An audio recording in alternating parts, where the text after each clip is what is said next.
My college roommate, Emily Lane, had a terrible memory. She was the class rep for our elective course and once mistakenly entered my grade as 69 instead of 96 while helping the professor input scores. The professor told her to fix it, but she forgot. Because of that, I dropped from first place in my major to third. The dormitory management announced a surprise inspection for banned items the next day, but Emily forgot to put away her small electric cooker. As a result, our entire dorm was written up for a violation, and I lost my scholarship.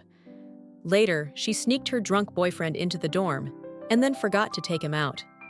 Our dorm became infamous overnight, and everyone's reputation was ruined. Afterward, Emily just gave me that innocent look and said, "I'm sorry, I didn't mean to. I just have a bad memory." I slapped her hard and wrestled with her, but she pushed me and I fell down the stairs. When I opened my eyes again, she was crying and saying, "Alex, I'm sorry, I entered your grade wrong." I raised my hand and slapped her again. "If it's wrong, fix it. I'll watch you fix it." When I opened my eyes again, I was sitting in front of a computer. On the screen was my elective course grade, 69, but I had clearly seen the paper grade sheet from Professor Lee earlier, and it said 96. As I sat there stunned, wondering what to do, Emily walked into the dorm, singing and smiling, in a very good mood. Emily was the class rep for that elective, the one who helped input the grades. Just like in my last life, I opened my mouth and asked, "Emily, why is my elective grade only 69? Emily's eyes widened in shock. "That can't be! Alex, you're such a good student. I don't know what happened." I stared her down and immediately called Professor Lee. "Professor, this is Alex. I remember seeing my grade was 96 on the paper sheet, but now the system shows 69. I think Emily entered it wrong. Could you please have her correct it? She still has access to do that, right?" I turned to Emily.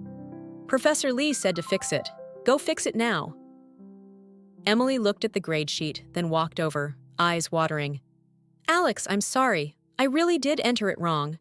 I raised my hand and slapped her again. "If it's wrong, fix it. Right now. I'll watch you fix it." Emily was stunned by the sudden slap, frozen in place, tears filling her eyes. I'd always been known for having a good temper. I'd never once gotten angry at my roommate, even though sometimes she accidentally used my expensive perfume as air freshener for her friends. Sometimes she borrowed my homework to copy and accidentally lost the whole notebook.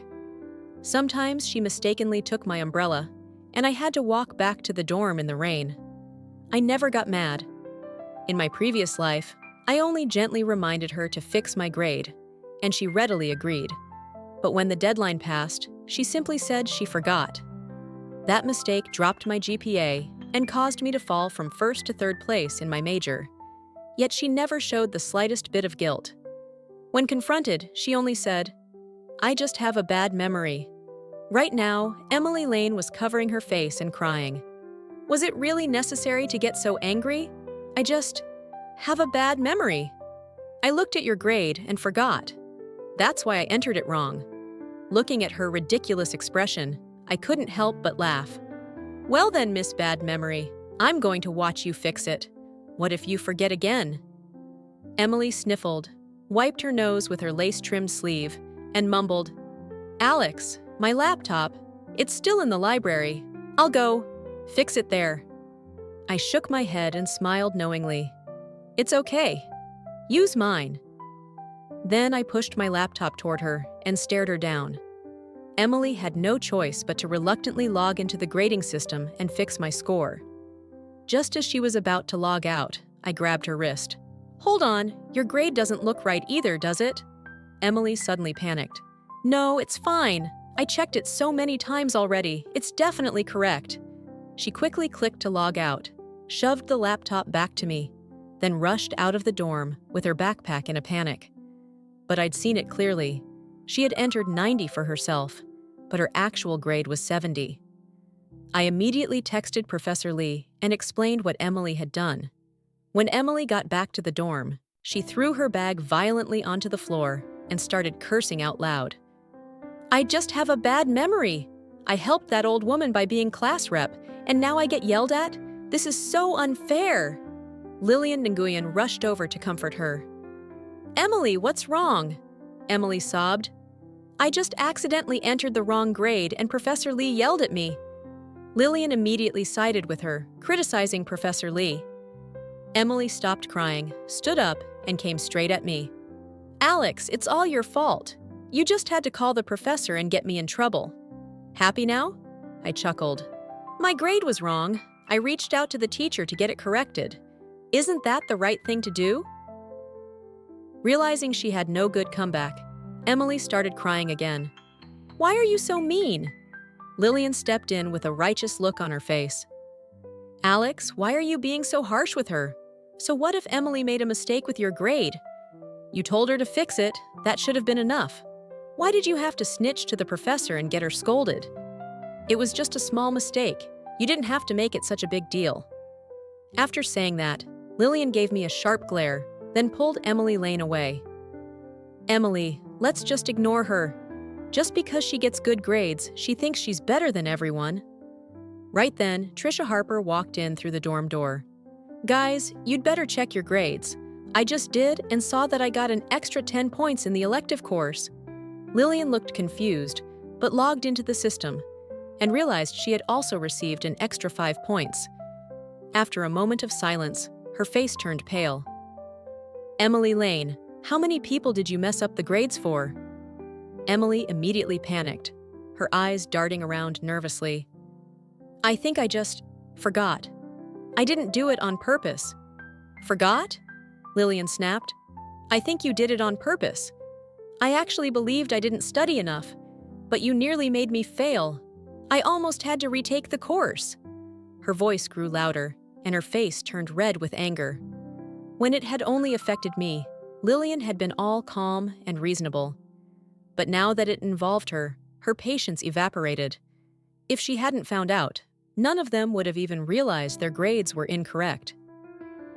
One by one, Lillian asked everyone in our dorm to check. That's when we discovered that not only had Emily entered wrong scores for several of us, but she had also added points for the good-looking and wealthy boys in class, and deducted points from the girls she secretly disliked. The more she hated them, the more points she shaved off. To make amends, Emily tried to treat all of us in the dorm to bubble tea. I refused the cup she handed me. Her eyes turned red with tears, and she whined like a spoiled child. Please, guys, I didn't mean to do it. You can hit me, scold me, whatever. Just please don't ignore me. As she said this, she grabbed our hands and slapped herself with them. When she got to me, Emily suddenly froze, as if terrified I really would hit her again. I calmly said, "You all go ahead." I already hit her once. Trisha stared at me, clearly impressed.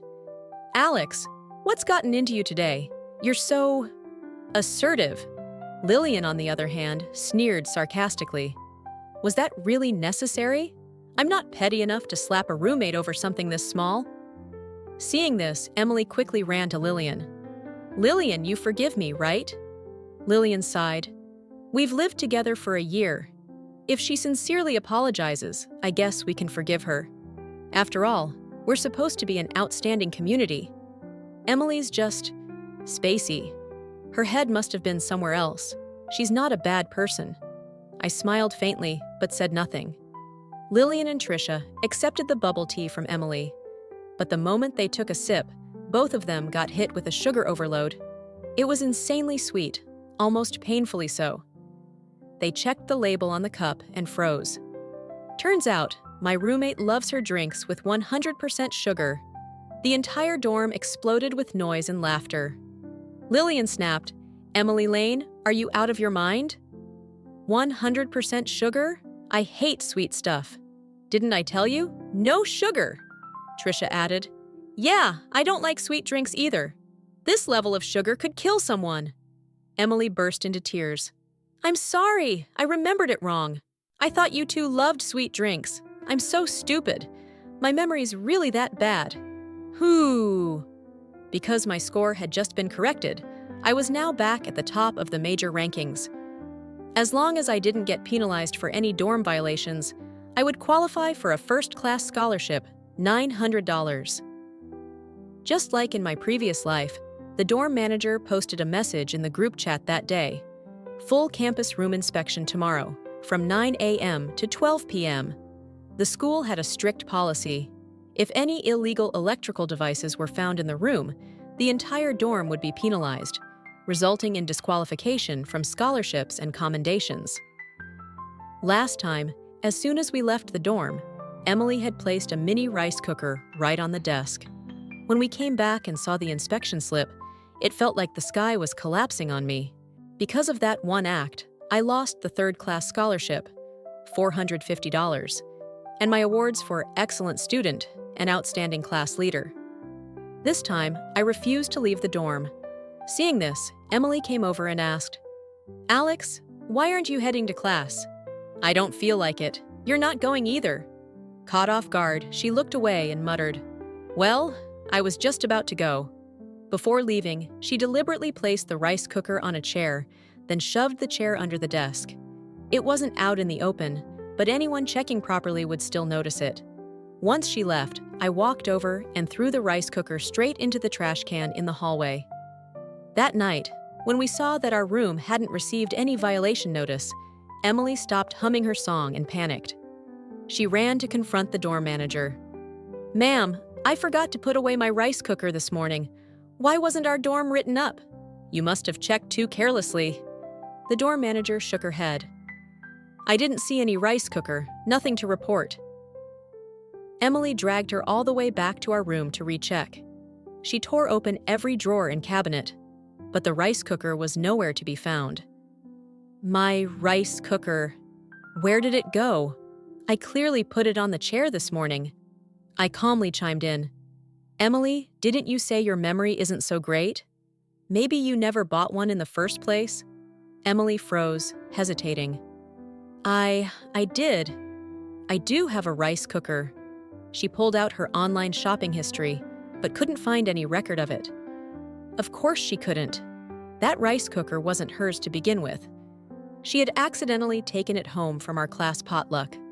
That day, our class had secretly brought cookers to school to make food in the classroom, and she, of all people, had taken one of them home by mistake. The dorm manager sighed and walked out, completely fed up. Emily slumped into her chair, looking devastated. "I swear I put it on the chair, so where did it go?" Then she turned to me.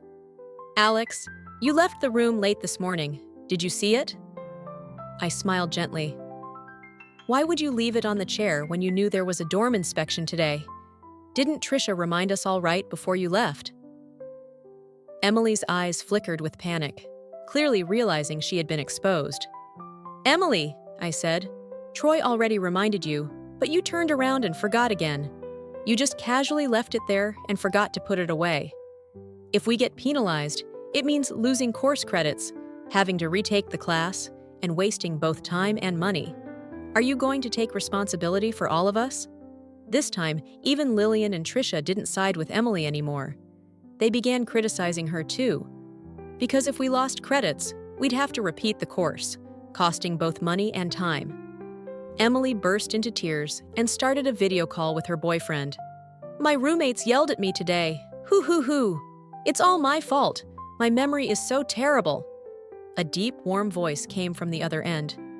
"Baby Emily, who yelled at you? Let me see them." Emily turned her phone camera toward Lillian and Trisha. Lillian, who was in the middle of changing clothes, screamed, "Emily Lane! What the hell are you doing? I'm getting dressed." From the phone came a low-pitched whistle. Lillian stared wide-eyed at Emily's phone. Trisha was lying on her bed, playing on her phone. When the camera panned toward me, Emily hesitated a moment. Then that voice spoke again. "There's one more. The prettiest one." The camera turned to my face. I raised my hand and slapped her. Everyone in the room was stunned by the sharp sound. Emily's phone dropped straight to the floor. "Alex? Why did you hit me?" she whimpered. Just hearing that made me feel nauseated. I was sickened just thinking about how, in the past, she'd often sneakily turn her phone camera toward me while I was changing and send the footage to her boyfriend. I'd confronted her multiple times, seriously, and with a very unfriendly expression. But every time, she'd just pout and say, "I'm forgetful. I thought you didn't mind." Back then, I tried to brush it off, thinking, we're roommates for 4 years. Just let it go for the sake of peace. But after experiencing death once, I understood. My body is part of me, and it deserves to be protected. I glared at her furiously. This is a women's dorm, not your personal live stream studio for your boyfriend. Exactly, Lillian added. Emily, seriously, can you get a grip? I was getting dressed, and you were live streaming in our room to your boyfriend. Trisha chimed in. Can you please respect basic personal boundaries? Emily covered her face and sobbed uncontrollably. I didn't know you all minded. I thought you girls had great figures and liked showing them off. You? Unbelievable. What kind of mindset is that?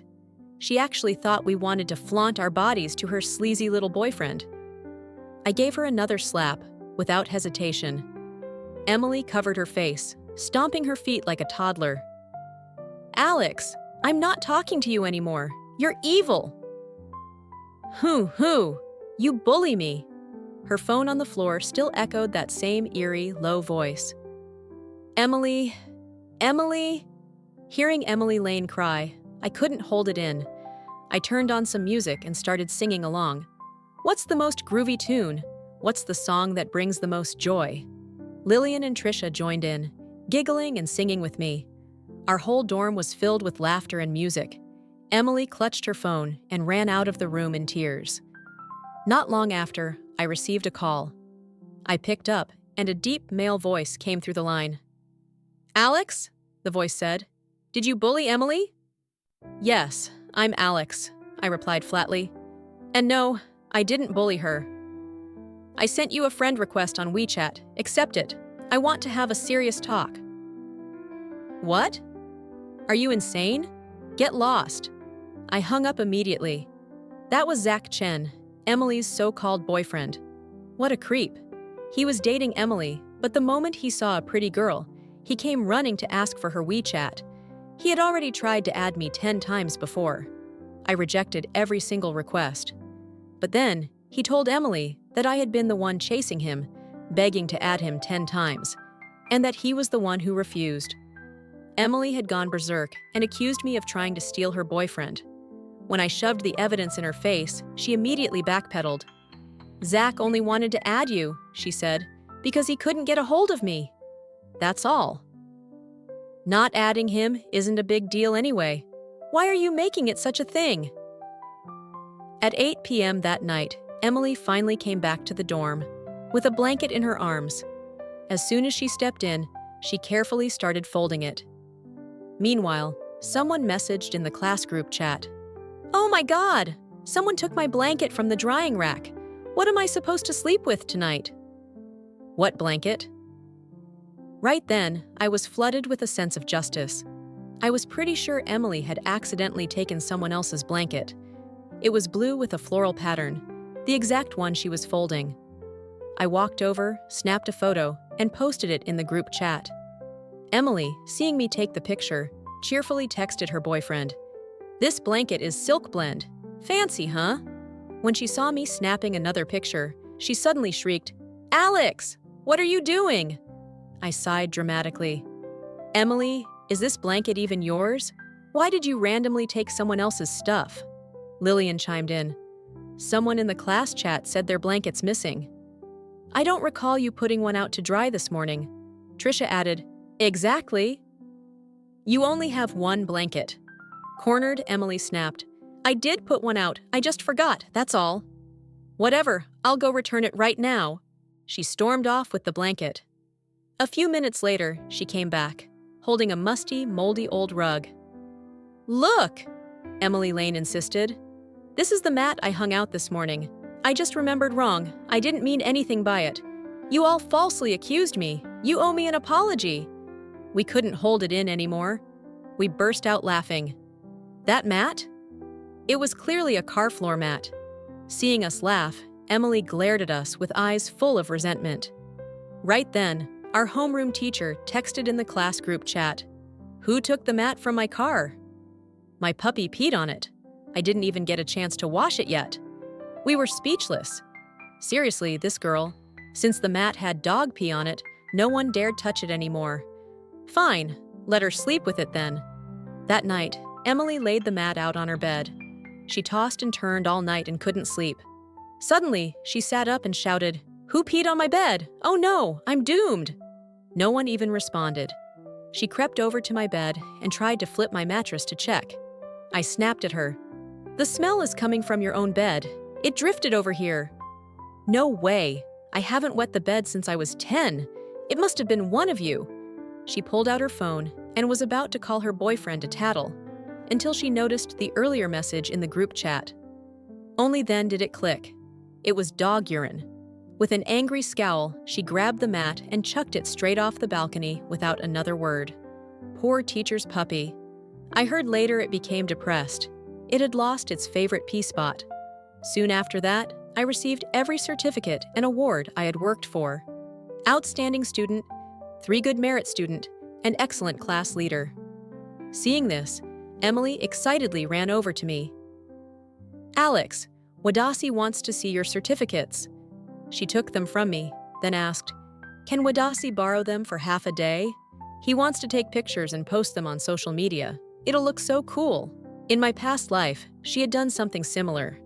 She once borrowed my grade 12 transcript with a score of 680 to post for clout, then later said she forgot where she left it and lost it completely. It was impossible to reissue. This time, I didn't say a word. I just yanked the certificates back. Number, I can't stand fake people. Emily was stunned, her eyes instantly red. Her best friend, Vanessa Song, happened to be walking by and jumped in to defend her. She just wanted to take a picture. "You're so stingy." Vanessa had ranked 3rd in our class this semester. I gave a cold smile. "If it's just a memory, why not use Vanessa's? Isn't she your best friend?" Emily turned away, tears welling up, and looked over at Vanessa. Vanessa froze a little. Though she acted like a best friend on the outside, she knew exactly what kind of person Emily was.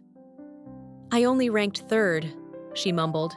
She picked up her bag to leave, but I gently grabbed her wrist to stop her. "3rd place is still amazing," I said. "And you even have an award for performing arts. That totally matches Emily Lane's whole aesthetic, don't you think? Or do you just not want to lend it?" Emily's eyes lit up instantly, sparkling with hope as she stared intently at Vanessa Song. I kept going. "Aren't you two supposed to be best friends?" Emily jumped in immediately. "Come on, Vanessa, just let me borrow it for Wadasi. I promise I'll give it back." Vanessa reluctantly pulled out her certificate, but just as she was about to hand it over, she hesitated. "Maybe I should take a picture for you instead." Emily snatched it from her. "Your photos always come out awful. Wadasi doesn't want that. He wants a photo taken by my boyfriend." Then, holding the certificate, she skipped off cheerfully. Vanessa shot me a resentful glare, but I just smiled and grabbed my backpack to head out. That night, only one certificate came back. Just as I expected, Emily had lost Vanessa's Performing Arts Award. Vanessa stormed into our dorm, face flushed with rage. "Emily, where's my award? I need it to register for the competition." Emily pouted. "Vanessa, I'm sorry. Wadasi's forgetful. I really don't remember where I left it." Vanessa didn't buy it. She searched through Emily's bag, but couldn't find a thing. Devastated, she dropped to the floor and cried. After a while, she suddenly remembered something and got up, then turned on me. "Alex, this is all your fault. If you'd just let Emily borrow your certificates, mine wouldn't be lost." I laughed. "How could it be lost? There are security cameras everywhere now." Vanessa's eyes lit up with hope. She rushed to the monitoring office to check the footage. Sure enough, the footage clearly showed Emily shoving the performing arts certificate into the back pocket of her jeans and walking away. When Vanessa returned to search again, she found the torn-up certificate in Emily's trash can. "Vanessa, I'm sorry," Emily cried. "Wadasi didn't know it was still in my pocket. I thought it was scrap paper and just tore it up and threw it away." And that was the end of their friendship. Vanessa flamed Emily for an entire month on her Moments, WeChat stories. posting a new caption every day. She even pinned a post on the university confession wall just to roast her. Emily, as usual, acted all innocent in the comments. Wadasi just has a bad memory. Wadasi didn't do it on purpose. A few days later, I advanced to the national round of the English competition for university students. To prepare, I bought myself a clean, new tailored suit. In my past life, when I went to study at the library, Emily used my brand new white dress shirt to wipe the toilet, claiming she thought it was an old cleaning rag. She conveniently forgot I had just bought it. It had been hanging neatly on the balcony, still crisp and spotless. How could anyone mistake that for a rag? In the end, I didn't have time to buy a replacement, so I had no choice but to wear a plain white t-shirt under my blazer for the competition. This time, I deliberately hung a very expensive white dress shirt out on the balcony, then grabbed my backpack and left for the library. When I got back, Emily Lane was using my shirt to scrub the toilet. She had taken the toilet brush and was aggressively scrubbing the yellow-black stains around the bowl with my shirt. When she saw me, she looked cheerful and proud. "Alex, Wadasi saw how dirty the toilet was today, so I cleaned it using that rag out on the balcony. Look, it's sparkling now. What do you think?" I nodded blankly. She looked smug.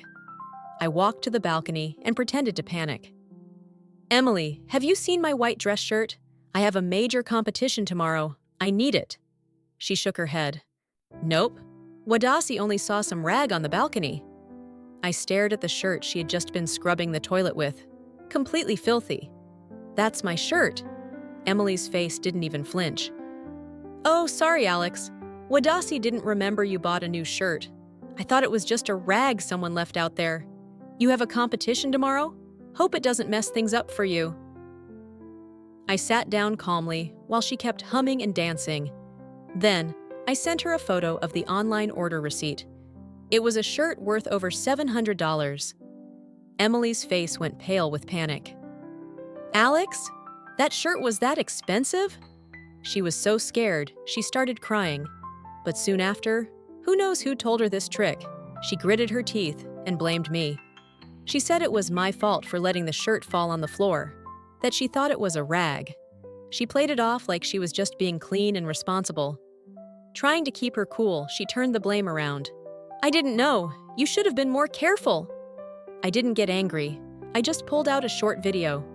In the video, right after I left the room, Emily tiptoed out to the balcony, ripped the shirt down, stomped on it twice, and muttered under her breath, "Let's see how you compete now." Then she dragged the shirt back into the dorm. After seeing that, Emily finally broke down and cried loudly. "Alex, I'm sorry. I didn't know it was so expensive." I looked at her coldly. "So, if it was cheap, you'd be allowed to stomp on it? That shirt cost over $700. If you don't compensate me within 3 days, I'm calling the police."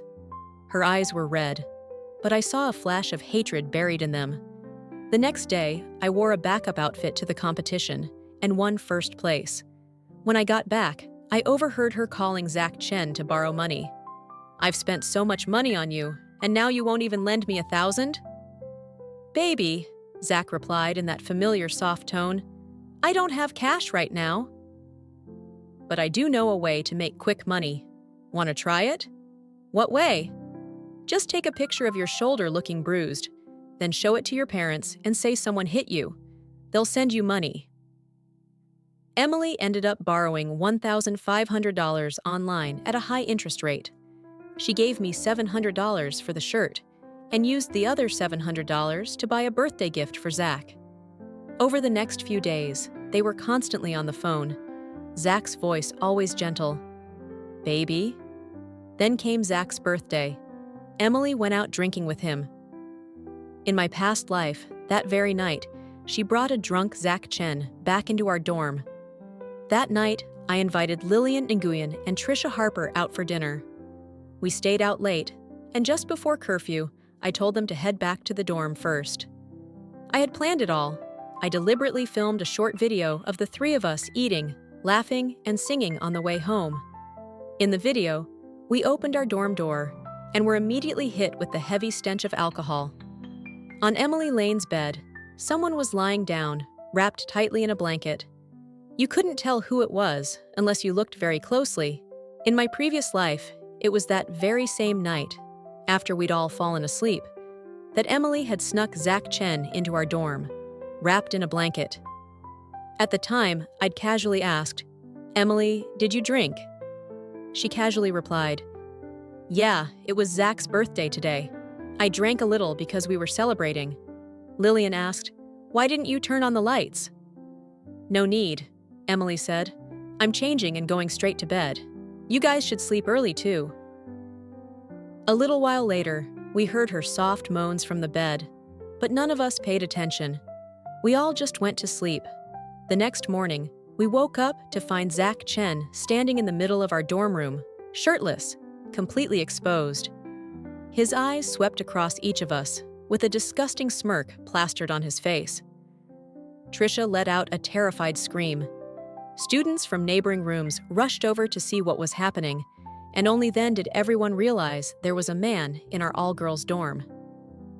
Emily ran in from Vanessa Song's room, her face full of regret. "Babes, I'm so sorry. My boyfriend drank too much last night and couldn't make it back to his dorm. I was going to sneak him out early this morning, but I overslept. I totally forgot. My memory is such a mess." She teared up dramatically. Zach immediately walked over and pulled her into his arms. "Don't cry, babe. I didn't do anything to them. I just spent the night in the dorm, that's all." Emily wiped her tears away and smirked. "My boyfriend's not even into any of you anyway. Don't flatter yourselves." "Anyway, we're leaving now." Just as she was about to drag Zach out, Lillian stepped forward and blocked the door. I walked over, grabbed Emily by the hair, and slapped her hard, over and over. We ended up getting into a full-blown brawl. Zach tried to jump in, but Lillian and Trisha stood in his way. The dorm exploded into chaos. The three of us screamed and argued, voices ringing out through the halls. In the heat of the fight, Emily suddenly grabbed a flower pot from the balcony and smashed it into my head. While I was dazed, she shoved me over the edge. As I fell, I saw her face twist into a victorious grin. "So, what if you're pretty? So what if you're smart? So what if you're rich? In the end, you're still going to die." In the moment before death, my heart held only one word: vengeance. This grudge, I would pay it back in full. Just as Lillian and Trisha were about to speak, I raised my hand silently, telling them to stop. I held up my phone and walked closer, motioning for Lillian Nguyen to turn on the light. The blanket on the bed kept shifting. The heavy breathing from Emily Lane was loud and unmistakable. It wasn't until much later that the two under the blanket realized someone had entered. Emily peeked her head out. There was clearly another person beside her. "Oh, you guys aren't from room A? Wadasi thought you were all asleep already," she said casually. I raised an eyebrow. "Then who's that next to you? Don't tell me you're hiding someone in here? You know it's against dorm rules to bring outsiders in, especially to sleep overnight." Emily casually fixed her hair. "Of course not. That's just a giant plush doll I ordered. Super realistic, huh?" Before she could finish, Lillian walked straight over and yanked the blanket off. Zach Chen, shirtless, was lying there. Lillian jumped back in shock. "Holy, he's a guy!" I immediately brought my phone closer and captured both of their faces clearly on video. Emily shrieked, "Lillian! What are you doing pulling people's blanket off? And you, put that phone down!" Lillian, stunned, covered her mouth. "You've never cared when I pulled your blanket before." I was also furious. "Right, now you care?" Emily was about to lose it. She grabbed some clothes and tried to drag Zach out of the room. The three of us exchanged a glance, then quickly stepped out and locked the door behind us. We immediately called the class monitor and the male dorm supervisor. A crowd had already gathered outside the dorm, eager to know what was going on. Because Emily had secretly brought a male student into our all-girls dorm, the school suspended her temporarily. To calm things down, the school transferred the three of us, Lillian, Trisha, and me, into private rooms with our own bathrooms. They also offered us guaranteed admission into the university's internal master's program. Lillian and Trisha accepted. I refused. I didn't want to stay in this place anymore. A few days later, someone shared shocking photos of Emily Lane in our class group chat. She was completely naked, holding up her ID card in what looked like collateral photos. Word was that because she couldn't repay her online loan, her collateral images had been leaked. When Zach Chen saw the photos, he immediately dumped her. His school was known for being a mess. No one cared about scandals, so nothing ever happened to him. He continued living carefree as ever. When Emily begged him to take her back for the 10th time, Zach bluntly said, "You embarrassed me. Stay away from me." My new girlfriend wouldn't like it. Emily saved up and bought him an expensive mechanical toy as a gift. Only then did she manage to meet him again. But when she saw him in person, she pulled out a knife and stabbed Zach straight in the heart. One fatal blow, he died instantly. The school immediately locked down all news of the incident. Before being taken away, Emily Lane sobbed uncontrollably in front of the camera. Why is fate so cruel? My roommate was beautiful, smart, and came from a wealthy family, while I was just ordinary. Even my boyfriend turned out to be absolute trash. If there's a next life, I swear I'll be the most beautiful among all of them. 2 months later, Emily Lane was sentenced to death. Trisha Harper lived peacefully, just coasting through life. As long as she passed her classes, she was guaranteed a spot in grad school. And me? I thought I could finally start a brand new life. But the moment I opened my eyes, Emily Lane was standing right in front of me. Her voice trembled. "Alex, I'm sorry. Wadasi messed up your grade again." Then, she suddenly smiled. That eerie, twisted smile. Looking at her standing there, my heart clenched tightly.